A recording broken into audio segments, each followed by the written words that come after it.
Hey, it's Glenn, and I can't sleep.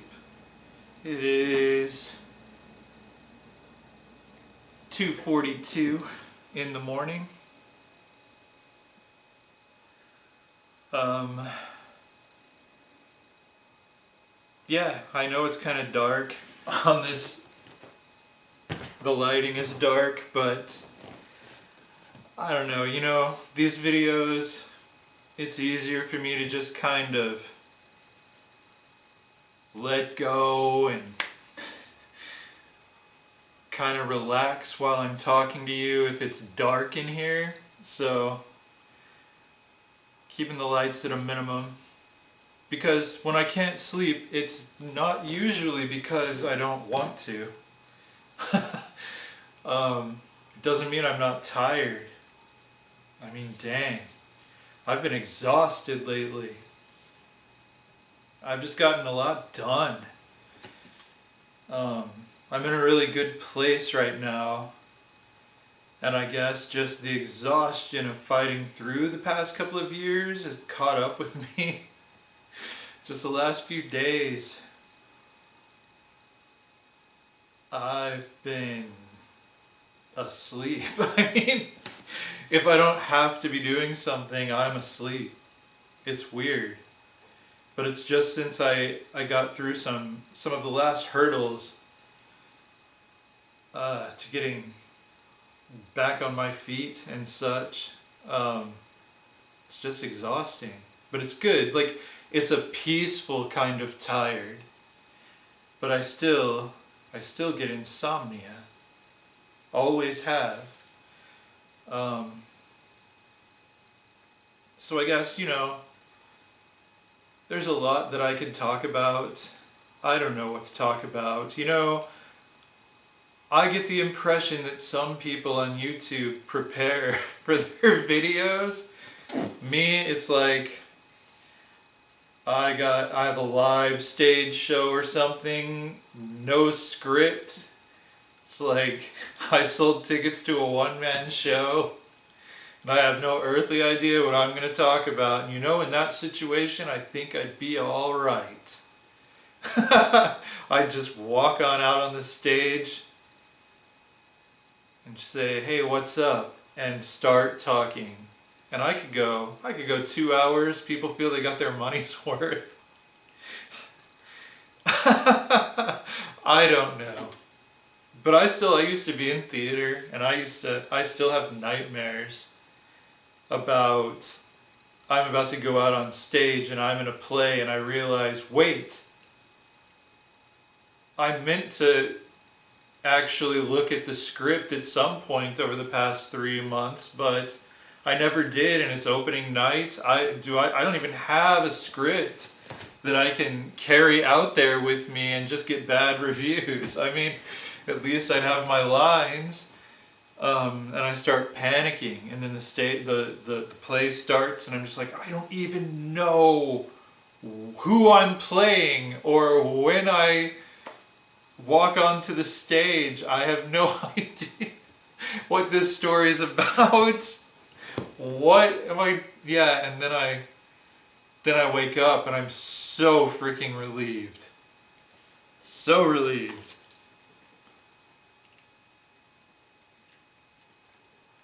That particular scenario never happened to me, but there was this one time where, like, for some little one-act thing, and my partner and I, for that show, worked so hard memorizing our lines. And we had so much fun practicing together.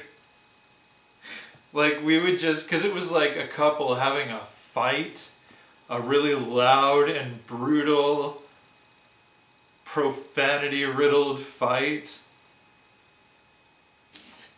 So we would just go someplace on campus and just, like, start. Like, and, just kind of gauge like people's reactions to our screaming fight right there on wherever we were. Like, it was so great. So we knew our lines, right? We knew our lines. So the minute we're walking up to do the actual show, she comes up to me wide-eyed with terror and just says, "Glenn, I don't remember any of my lines." And I'm like, "What? No, you're kidding, right?" I thought she was joking. No, she was like about to cry. She'd totally forgotten the entire script. And I don't even have time to like warm her up a little. And we're called out onto the stage. And I'm like, holy crap. She has the opening lines. What are we gonna do? And so I had to like prompt her, and then it was like really rocky and really shaky, and then she goes off like just trying to make some stuff up, right? And so I'm trying to get us back on track, and then I realized, holy crap, now I don't remember my lines because I've lost it. So I don't know where we're going. I know we're supposed to scream and swear at each other a lot, so we did that. We just started screaming and swearing at each other. I don't know how it ended. But when we're walking off the stage, the director's, ironically clapping with everyone else, and she just says, not happily, of course, she just says, "You two made some choices."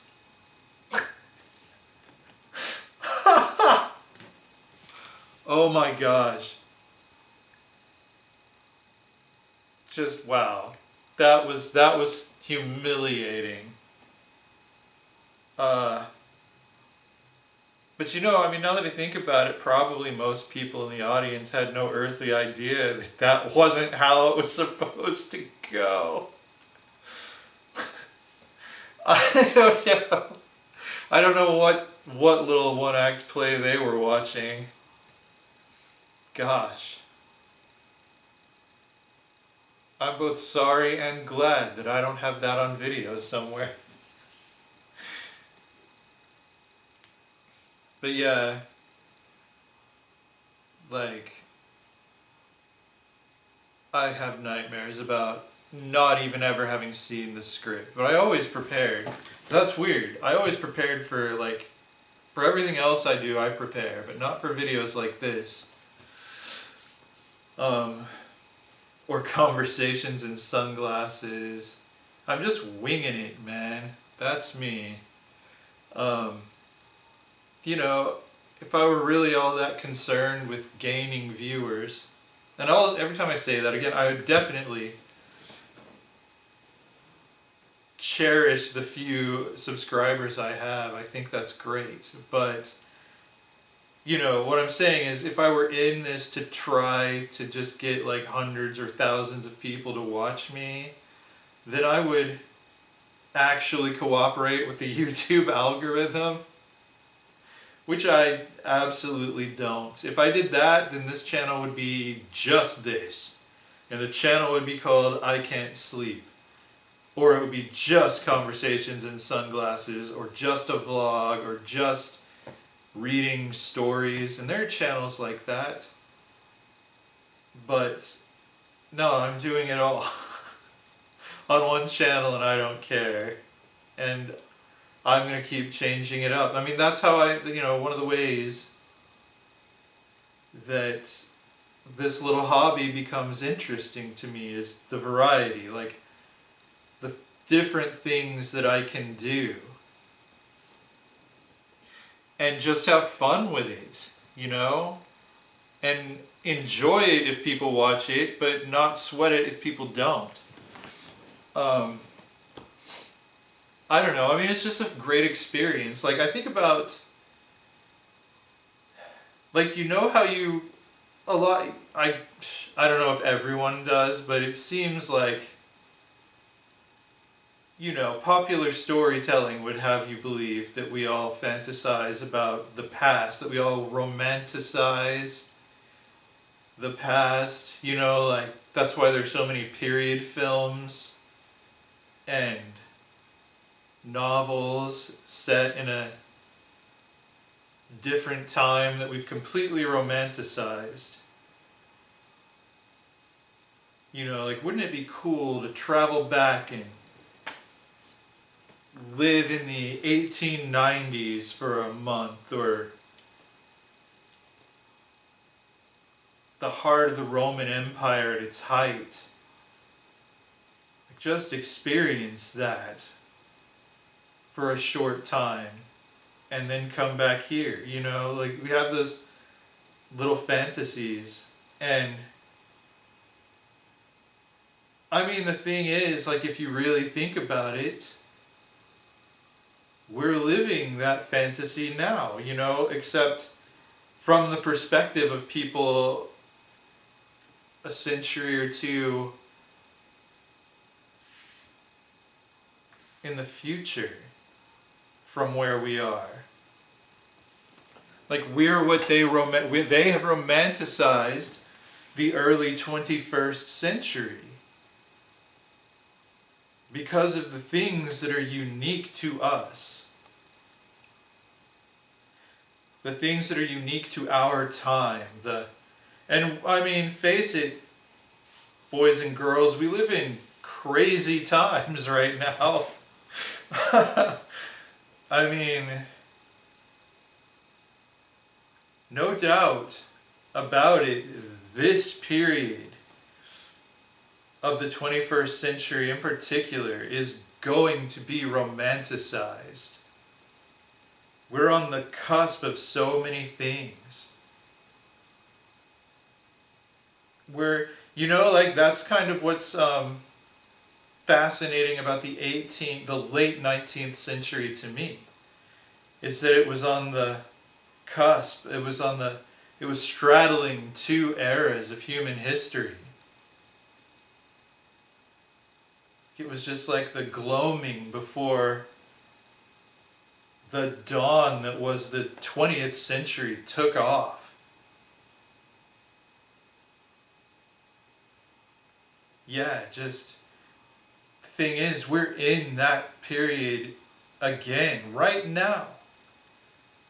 We're straddling two different eras of human history. The 20th century will, in little time at all, look very quaint. Just the late 20th century, early 21st, with our cute little spaceships and satellites, our cute little computers. 100 years from now, long since, will all of that have just gone here. We won't need computer monitors or laptops anymore. Our screens will be projected like right out in front of us, augmented reality. That's just the way it's absolutely going to go. And, we're seeing the sparks of a renewed space race. After decades of like nothing, the moon landing was well before my birth. So it's history to me, but it's always been history that humans landed on the moon. But we never went any further. It's like, how long after we invented the wheel did we invent the automobile? Thousands of years. But, I mean,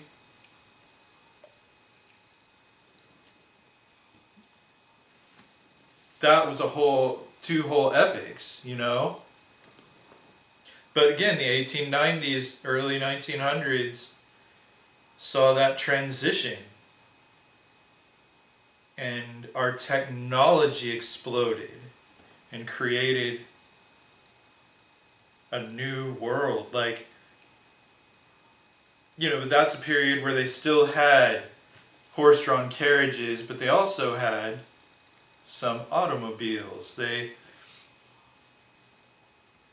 had hot air balloons, they weren't stuck to the ground anymore, but they didn't have airplanes. They'd never been to the moon. They didn't have computers or televisions. It was still part of that earlier world. Like, they were still part of that, and they were also the dawn of something new. So that's where I see us. So I kind of romanticize this time. I'm trying to, to look at this time period through the eyes of someone 100 years down the road. And what are the things I want to experience? Who do I want to be? Who do I want to meet? In the 2020s, at the heart of the American Empire. It's like being at the heart of the ancient Roman Empire if you're a time traveler. Like, this is a cool place to be. In the United States, in the early 21st century, very interesting place to be. Very interesting time to be. And we're figuring so much stuff out right now. There's a whole new world that we're not gonna, we might be able to recognize. Like, we can adapt the more we grow into it, but people from the 1980s or something, like, who didn't make it past the 1980s wouldn't recognize the 2040s. It's going to be so different because changes are happening just faster in general. Like, our advancements, the more advanced we get, the faster we advance further. So we just keep building momentum. It's like the more energy you use, the more energy you have. So, I can't even measure. Like, the difference between the year 1700 and the year 1800. Time travelers wouldn't feel lost. And there's a century, and you can add another century. Sure, the maps may be different, like the borders will be different on things, but largely it's the same world.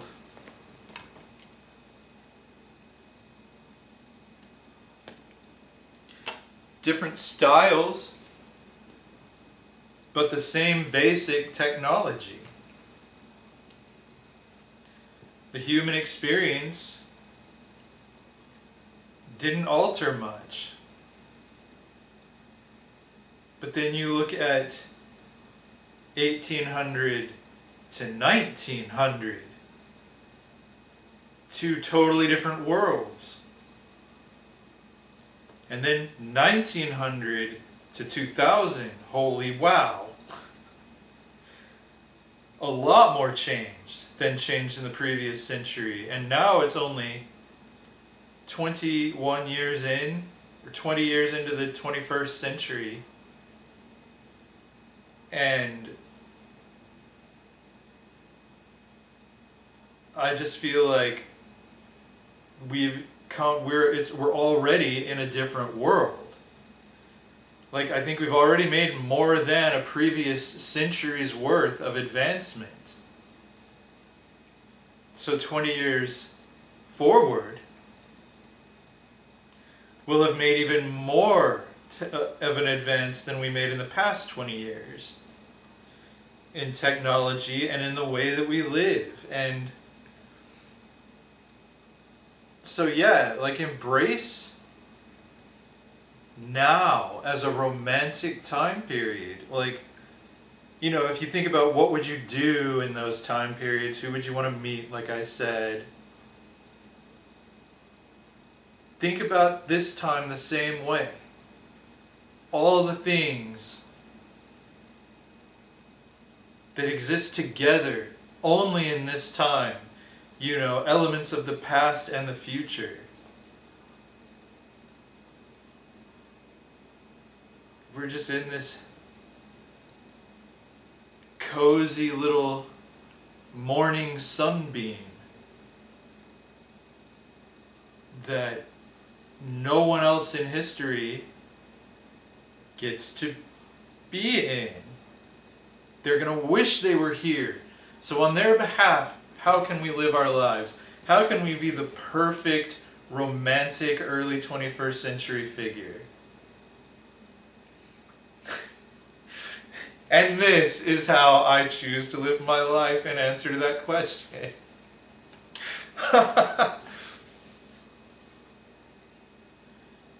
You know, social media such as it is, it's going to evolve rapidly and change. Certain elements will be absolutely forever, I think. But,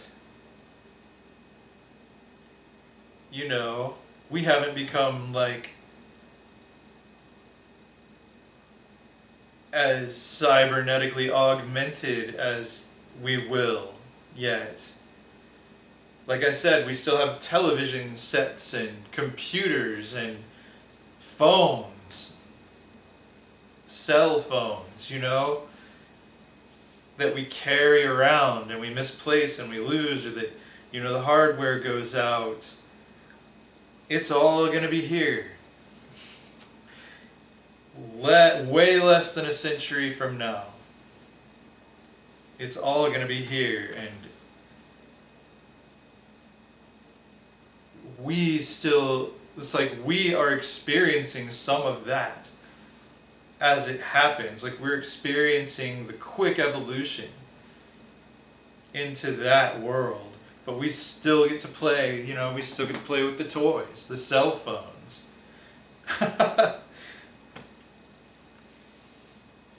We get to sit down at the computer and, you know, that kind of thing. We say the word computer. I think it's computer technology is going to be so integrated into our world that the word computer will just not be said outside of history books and period dramas, like the one we're secretly living in right now.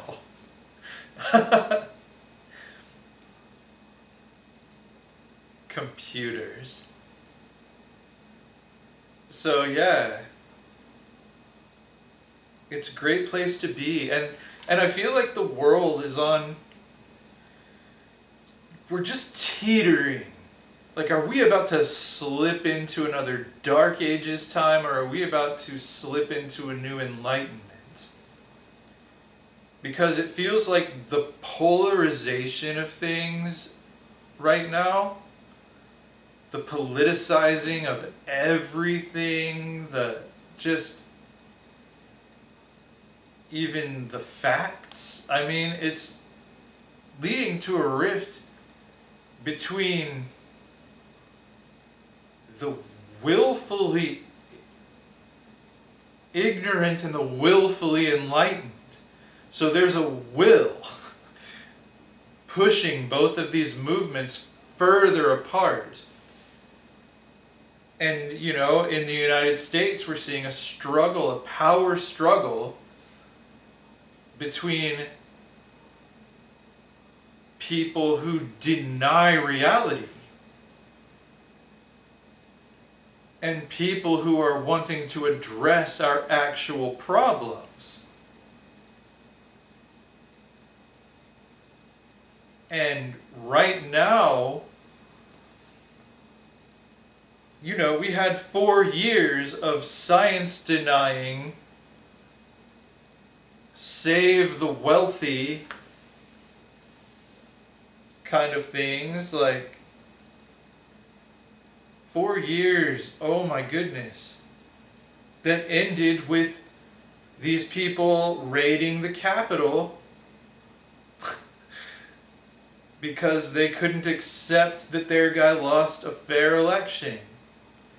And even the modern Republican Party is tearing itself in two over this, and it looks like the reality denying faction within the Republican Party now owns it.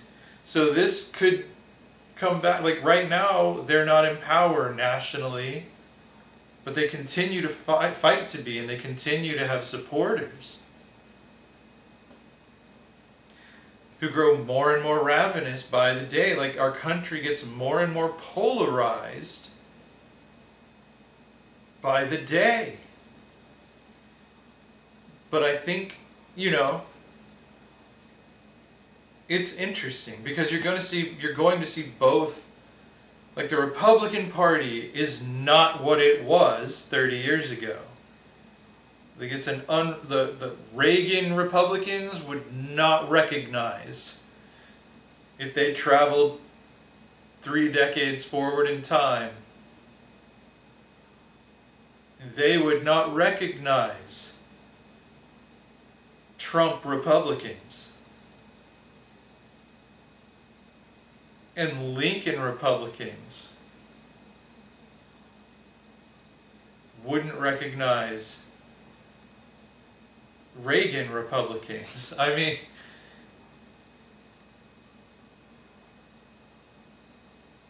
it's just political parties, their ideologies evolve.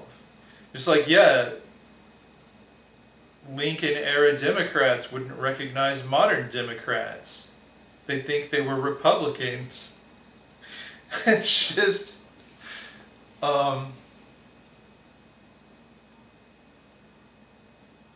yeah, so they shift. So like we have seen what's happening to the Republican Party.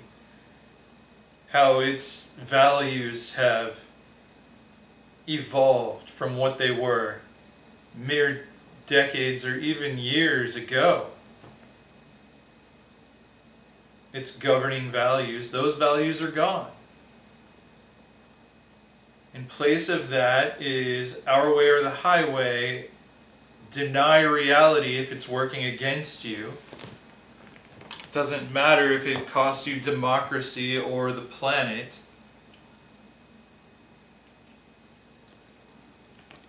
Those are the values there. In the leadership. And I don't think everyone, like you're watching right now, like the registered Republicans are dropping. Like they're either going independent or Democrat now. So it seems clear to me that a whole lot of Republicans, like Republican voters, haven't yet figured out what's happened to their party. They haven't figured out that the party's values have changed dramatically.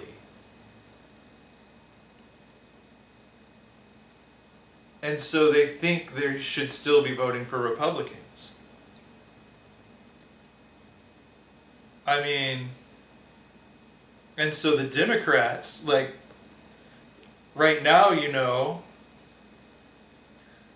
the right push from the Republicans, the severe push to the right, leads to an increased push to the left, and vice versa. Like there's so much feeding this rift that's like just there's cycles that we can't contain. And so that's right now the Democratic Party is fairly liberal, but I expect it to go a little bit more middle ground. I don't know. Either that or another party would form that's more middle ground. I don't know, but the the Democrats are also going to dramatically evolve in this time period. It's not just the Republicans. That's what I'm saying. Like when you have more Republican politicians and more Republican voters jumping ship and voting Democrat, well, you have to remember that the Democrats and the Republicans have always had different ideologies. So, in order to accommodate the new Republican voters and leaders who jump ship, the Democrats are going to shift a little to the right.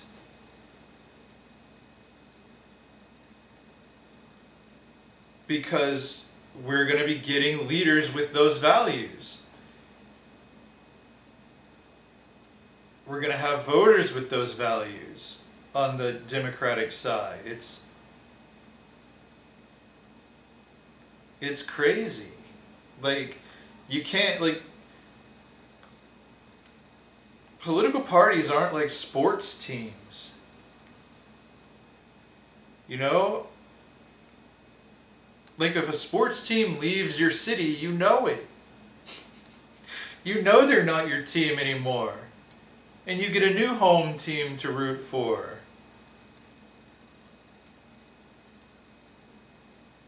But some folks look at politics like, I think everyone should, the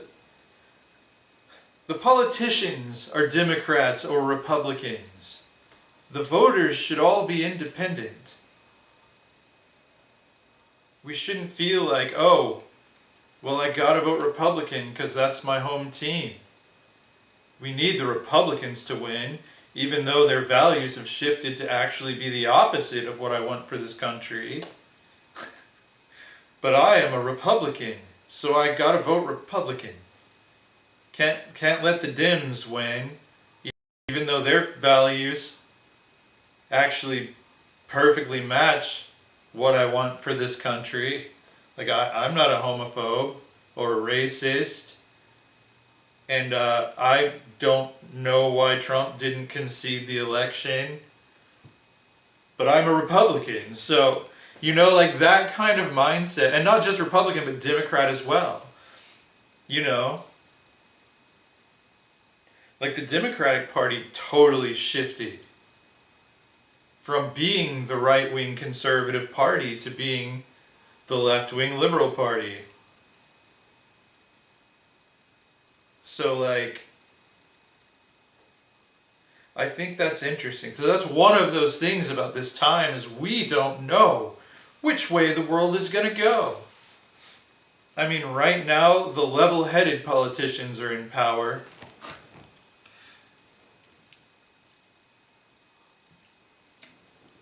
But we must not, we dare not dismiss the passion of the Trump people, the passion with which they will deny that which is easily proven. It's the bigotry, the homophobia, the racism. They are passionate.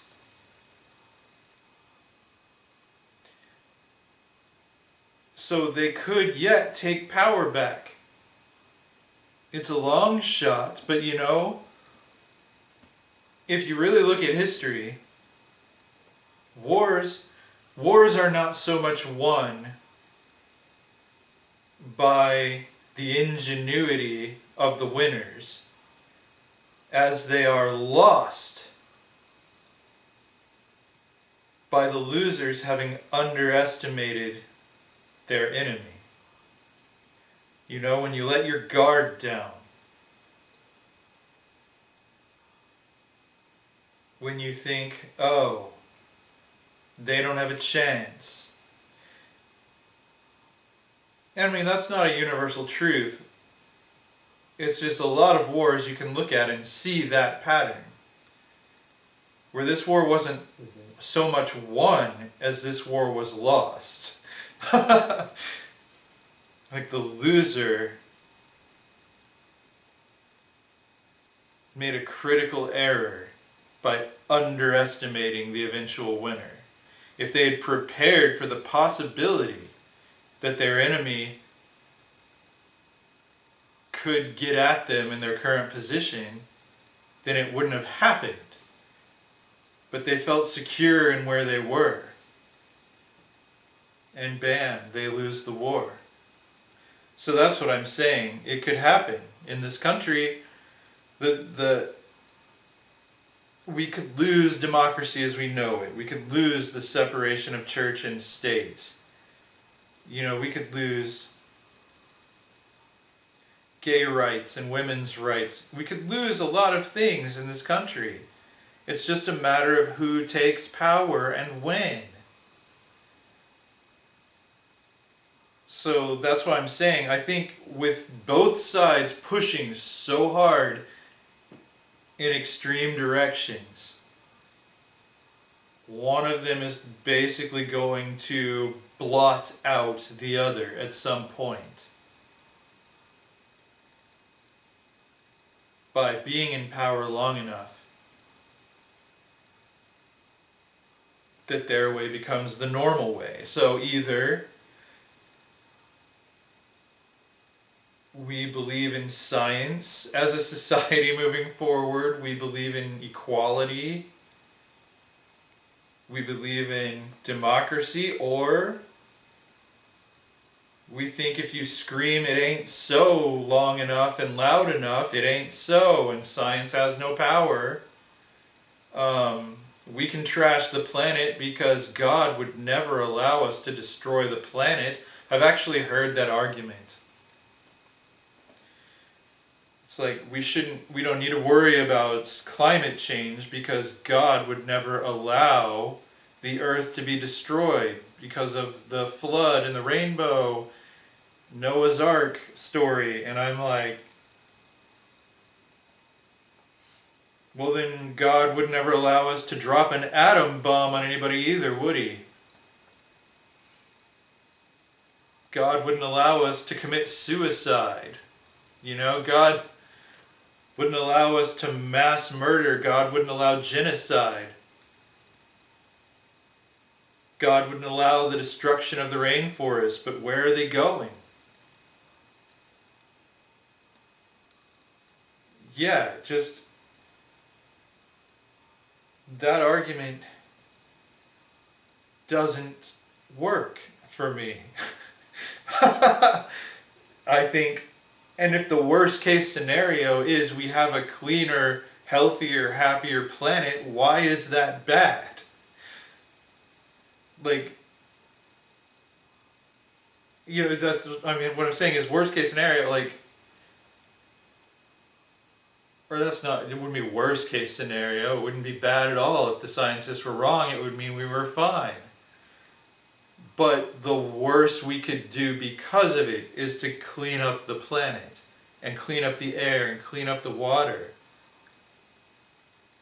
So there's absolutely no reason to not do that. And the scientists aren't wrong. It's just, that would be an impossible conspiracy to pull off. Because the more people who are involved in maintaining a conspiracy, a lie, you know, like how many people have leaked out of Area 51? It's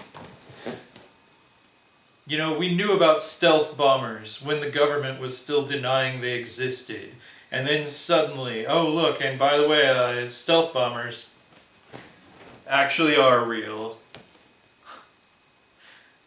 The government couldn't keep us. There aren't scientists coming out to tell us all about how all of them learn in school and have to swear a blood oath to Satan to keep it a secret that the world is actually flat, which changes nothing politically speaking. Like, there's no motivation for lying about where the world is flat, or that's what I'm saying. Like, we didn't have these arguments 20 years ago. Everyone just knew the earth was round.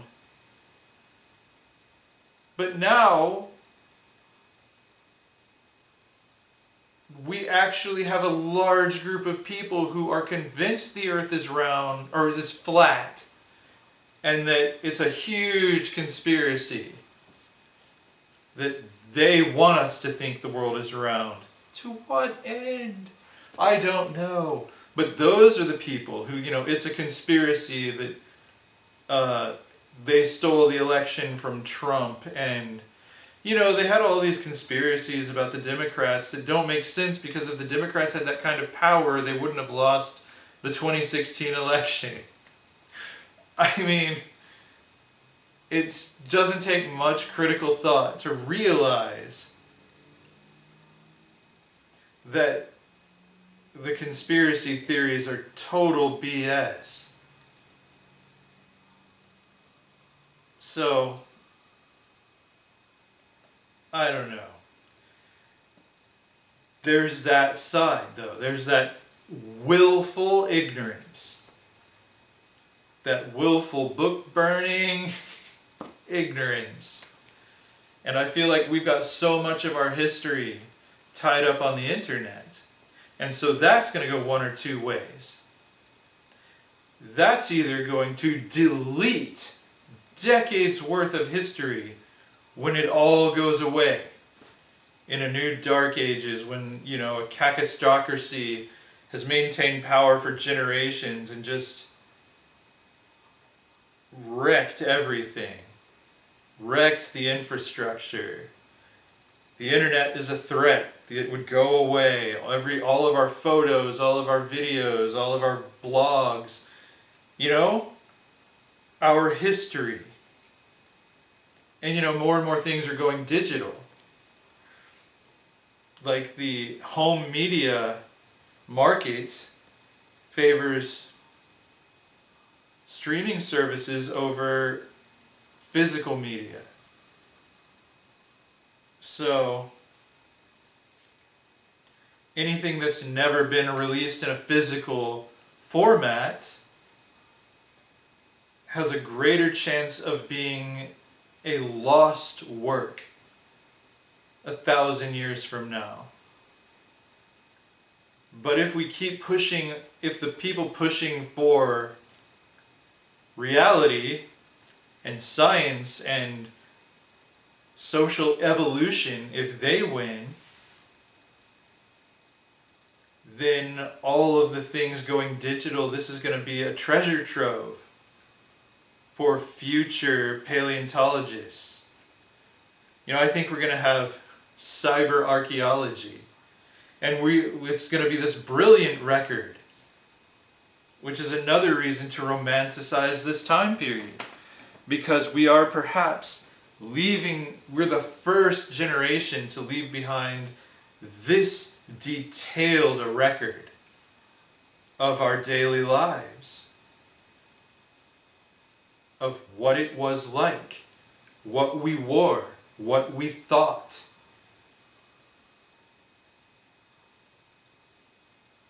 What we expected, what we feared. It's all there. We put videos up on YouTube. We have status updates on Twitter. We get in fights on Twitter. Same with Facebook and other platforms. We put pictures up on Instagram. Those of us who know how to do that.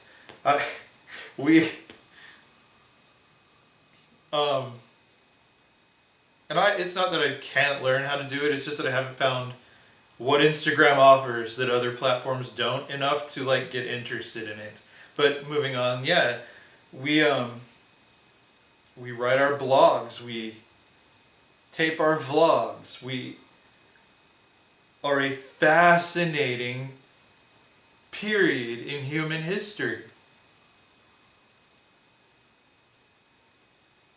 I mean, this will be the early 21st century will be the first generation of humans to be this perfectly recorded and transmitted into the future.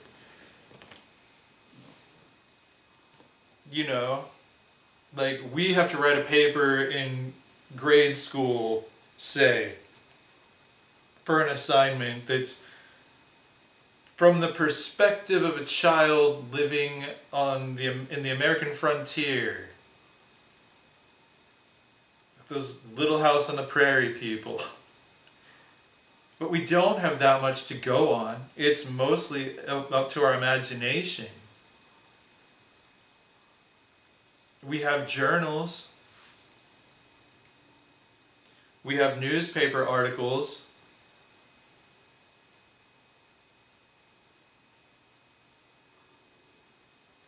We have visual representations, but we don't have like the day-to-day, minute-to-minute. Every average person is a movie star, basically. Like, everyone can have recordings of themselves up on the internet forever.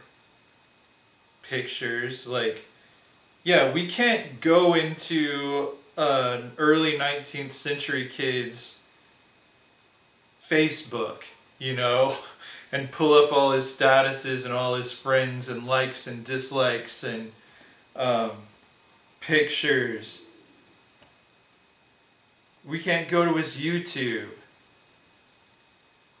and hear him rant in the dead of night about his opinions on this or that. Those things don't exist. But I mean, for us, it does. So 100, 200 years from now, a kid is in grade school and has to write a paper from the perspective of someone in the early 21st century. They can just find a rando on Facebook or YouTube or whatever and trace our entire life. Who our parents were, who our kids were, who our friends were. It's really cool. Like, any one of us could be the subject of a future child's book report. Not true for people 200 years ago who's, you know, we have very few specific records of people's lives. Famous people. Yeah. Or people who became famous by sharing their story, like Laura Ingalls Wilder. Was, I mean, what I'm referring to as a rando. Like, and I use that label on myself. I'm a rando. I mean, I have books, but they're just as likely to pick up steam as to be lost in the future. Because I'm not, you know, Stephen King. And I'm comfortable with that. But that's the fantasy, to go back in time and be a rando in society. In the past, in the romantic past period that you want to go to. So here we are. Who are we going to be? What are we going to see? Just think about all the things we're witnessing. And that for us, We're more than this video that kids are using in their book report 200 years from now. Hi kids, if you're watching. I'm your host Glenn. This is This Kid's Book Report. Glad I could join you from the early 21st century. Yeah, I mean, we can do that. But we alone know how it felt. Like, really know. You know? That's our privilege. Like, we can tell people how something felt. We can tell people and show people every detail of our experience, but we can't make them feel it. Only we get to feel it. So I mean, if you just think about that, like through the lens, like some high school kid doing a book or a report, a history paper, not a book report, you know, is gonna find you on the internet in 200 years. You might become their hero, their historical hero. You're not Benjamin Franklin. You know, you're just a person living in the early 21st century. And what did you stand for? What was your story? Your rises and your falls, and how did you get back on your feet after you fell? You know, we get to write these stories with our lives for these people in 200 years. These cyber archaeologists in 1,000 years.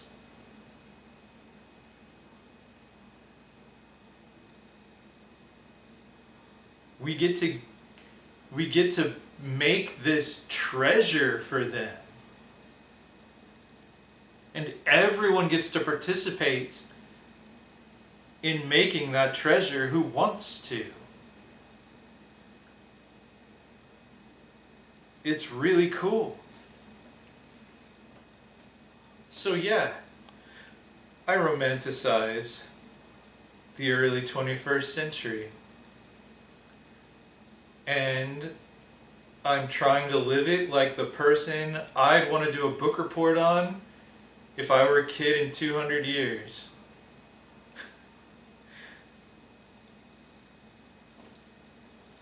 And I think, you know, if you do that, you're gonna live a good life.